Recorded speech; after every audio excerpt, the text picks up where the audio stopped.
Sharpie. Talaga. Look like a bulldog. No, not bulldog. Pitbull. Pitbull ba, di ba? Sure. Gulo mo, May. Pitbull. Look like a pitbull.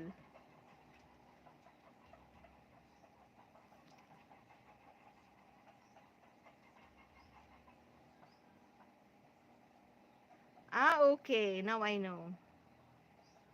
Sharpie dog. Oo, ganyan, oh. Parang lagi nakasimangot. Parang ako ata to. Lagi nakasimangot. Oh, yan. Parang mabalat siya. Yung balat niya nasa harapan. Mabalat.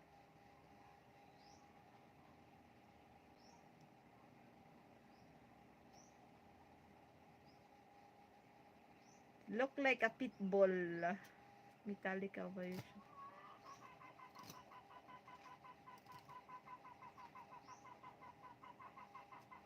Sharpie dog. Oh, yeah. Yeah, I know. I knew it. I knew it. You have dog. Yes. I have dog. It's like half Filipino and half husky. It's look like a husky dog because his ears like this. Ano ba yung tawag niya? Basta meron akong aso. My dog is handsome. But now he's not here. Because he's a boy. But no Tintin. Ano? He's a boy but no Tintin. Tinanggalan ng kaligayahan si Aston.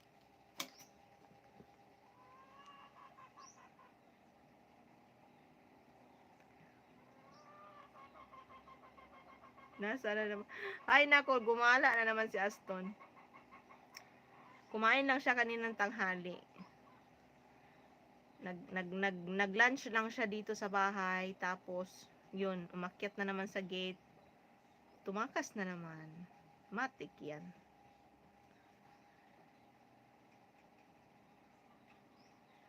Yes, you're right, Big Money E. Phil Husky. Half Pinoy and half Husky. That's why. Very handsome dog. Gwapo naman si Aston, kaya lang gala talaga siya na aso. Ang sabi nila, pag kinapon daw yung aso, hindi siya gala, parang tahimik lang sa bahay. Pero hindi talaga si Aston mapakali. Hindi talaga si Aston mapakali sa isang sulok. Gusto talaga niya yung gagala siya ng gagala. Oh my God. Nakakagat niya yan. Malaking buta niya. Sagot mo pang injection. Yun na nga eh. Problema pa nga yan. Pag nakakagat, wag naman sana. Pag nakakagat, pag nakadisgrasya, problema pa.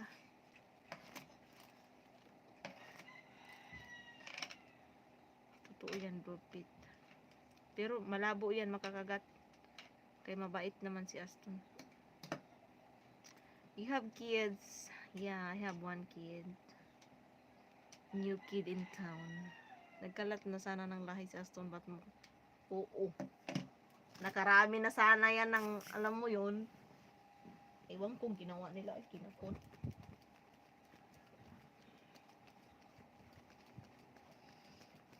Hey, 4 hours na ko. Go to sleep na, Big Money eh. It's very late na. It's late night.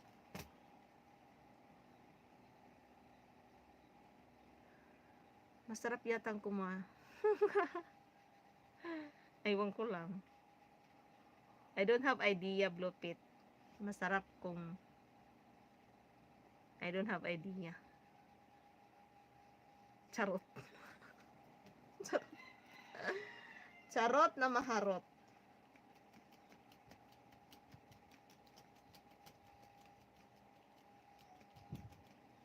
Daming chika eh.